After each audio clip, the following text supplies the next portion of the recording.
7h44, excellente journée à vous tous qui nous écoutez. L'invité politique de notre matinale est ce matin Manuel Bompard, coordinateur de la France Insoumise et député des Bouches-du-Rhône. Bonjour Manuel Bompard. Bonjour. Merci de prendre la parole en direct depuis Marseille.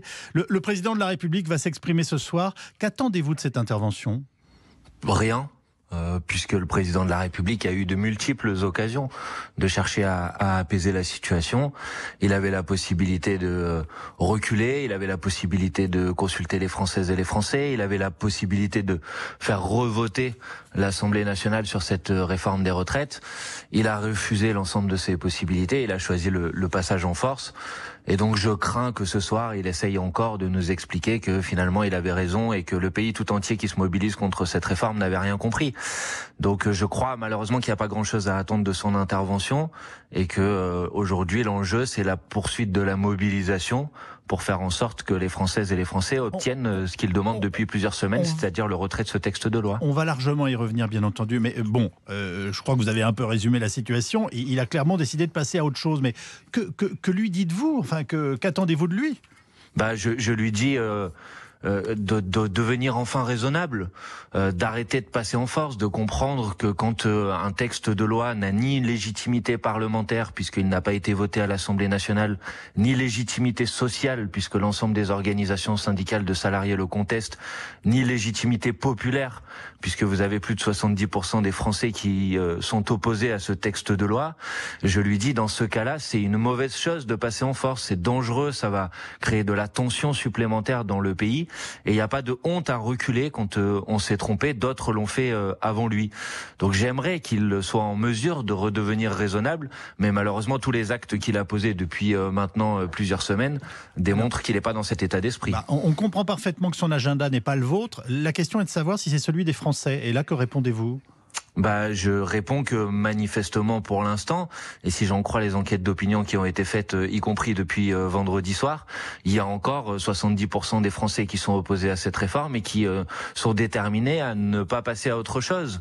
Et qu'il doit les entendre. Quand on est président de la République, on gouverne pas tout seul contre le peuple, on gouverne pas tout seul contre un pays tout entier. Alors justement, Manuel Bompard, remettez-vous en cause la décision du Conseil constitutionnel et l'application de la réforme des retraites avec cet âge pivot de 64 ans. Et si oui, pourquoi ?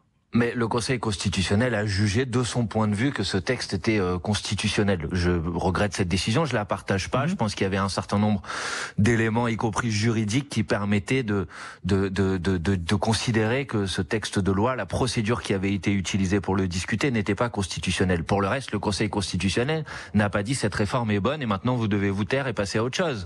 Il a dit de son point de vue, la Constitution a été respectée. Je pense que ce n'est pas le cas et de mon point de vue, il a été plus conforme aux intérêts de la monarchie présidentielle qu'aux intérêts du peuple souverain dans sa décision.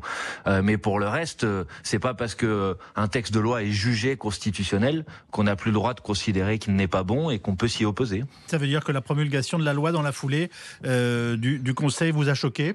Oui, c'est une provocation supplémentaire.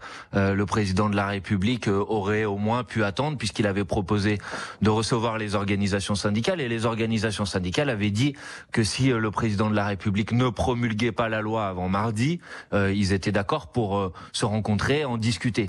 Il a fait le choix, encore une fois, de provoquer, de mettre de l'huile sur le feu en promulguant la loi dans un délai extrêmement court. Je pense que c'était malheureusement une provocation de plus. Marine Le Pen disait hier au grand jury RTL, je cite, Emmanuel Macron a 3 solutions pour sortir de la crise. Le référendum, la dissolution de l'Assemblée nationale ou la démission. Est-ce que vous êtes d'accord avec elle ? Il y en a une quatrième, c'est qu'il retire ce texte de loi, tout simplement, qu'il ne l'applique pas, qu'il n'applique pas les décrets, puisque maintenant il l'a promulgué. Mais ensuite, il y a des décrets d'application. Il peut décider de renoncer à les mettre en place. Mais pour le reste, oui, bien sûr, quand on est dans une situation de blocage, la solution, c'est la démocratie. Donc, c'est consulter les Françaises et les Français, soit par référendum, soit par la dissolution, en revenant devant les électrices et les électeurs, et en leur disant, on est bloqué, maintenant tranchez. Mais vous appelez ce matin soit à la dissolution, soit à un référendum, clairement sur RTL ? Écoutez, ça fait depuis des semaines que moi je dis avec mes amis, mes collègues de la France Insoumise, quand on est dans une situation où il y a un conflit de légitimité entre ce que pense le président de la République et ce que pense une majorité du peuple, c'est les urnes qui doivent trancher. Donc oui, bien évidemment. Que proposez-vous ? Ce que je propose, sur quoi? Sur les retraites? Bien sûr. Avez-vous des propositions concrètes? Alors on comprend que vous l'attaquez, que vous êtes dans l'opposition, mais du coup moi je vous pose la question, c'est quelles sont vos propositions pour l'avenir des retraites en France? Nos propositions, elles sont connues depuis le premier jour. Nous sommes favorables au retour à la retraite à 60 ans avec 40 annuités de cotisation. On considère, c'est pas seulement moi, des instituts comme l'Institut Montaigne considèrent que ça coûte 27 milliards d'euros chaque année. La moitié de cette somme peut être récupérée en soumettant à cotisation retraite les revenus du capital, en particulier les dividendes versés aux actionnaires. Si vous obtenez par la loi l'égalité salariale entre les femmes et les hommes, vous pouvez rentrer à peu près 5 milliards d'euros de recettes supplémentaires pour notre système de retraite. Si vous augmentez de 10 points le taux d'emploi des seniors, vous allez rentrer entre 8 et 9 milliards d'euros supplémentaires par an en cotisation retraite. Et comme ça, vous êtes en mesure de pouvoir financer la retraite à 60 ans avec 40 annuités de cotisation. Donc bien évidemment qu'il y a d'autres possibilités que ce que propose le président de la République et sa minorité présidentielle. Vous appelez par ailleurs à une 6e République. Beaucoup de nos auditeurs doivent se demander ce que cela changera dans leur vie. Que leur répondez-vous ? Ça changerait très concrètement le fait que un président de la République, un homme seul, ne pourrait pas imposer à un pays tout entier une réforme que le pays conteste. Donc il faut effectivement passer à de nouvelles institutions qui permettent de donner davantage de pouvoir aux citoyennes et aux citoyens. Une 6e République soit davantage parlementaire et moins présidentielle, c'est-à-dire dans laquelle l'Assemblée nationale a un rôle réel et n'est pas renvoyée en quelque sorte à une sorte de chambre d'enregistrement des décisions du monarque présidentiel. Je crois que la situation que nous vivons démontre l'épuisement des institutions de la 5e République et la nécessité effectivement de construire ensemble de nouvelles institutions. La 6e République, tout le monde est d'accord à gauche ? Oui, je crois. En tout cas, ça participe. Même Fabien Roussel, secrétaire national du Parti communiste français. Écoutez, ça participe de l'accord de la nouvelle Union populaire écologique et sociale qui a été signé il y a 1 an et que Fabien Roussel a signé. Donc, si Fabien Roussel n'a pas changé d'avis depuis l'année dernière, oui, je pense qu'il est d'accord avec le passage à une 6e République. On lui posera la question. Madame Borne est-elle légitime pour poursuivre ses responsabilités de chef de gouvernement après cette longue crise que nous venons de vivre ? Clairement, elle n'a pas réussi à remplir sa mission. Sa mission, c'était de convaincre une majorité des Françaises et des Français que ce texte de loi sur les retraites était un bon texte de loi. Elle n'a pas réussi à le faire. Clairement, de mon point de vue, elle n'a aucune légitimité pour continuer sa mission. Bientôt le 1er mai, c'est le Muguet. C'est une nouvelle étape. À quoi appelez-vous ?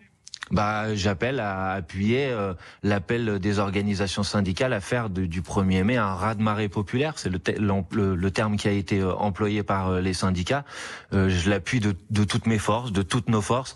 Je pense qu'il faut qu'il y ait un défilé massif, le plus massif qu'on ait jamais vu depuis des années et des années, parce que c'est par la mobilisation populaire la plus large possible que l'on pourra faire reculer le gouvernement. Merci beaucoup Manuel Bompard.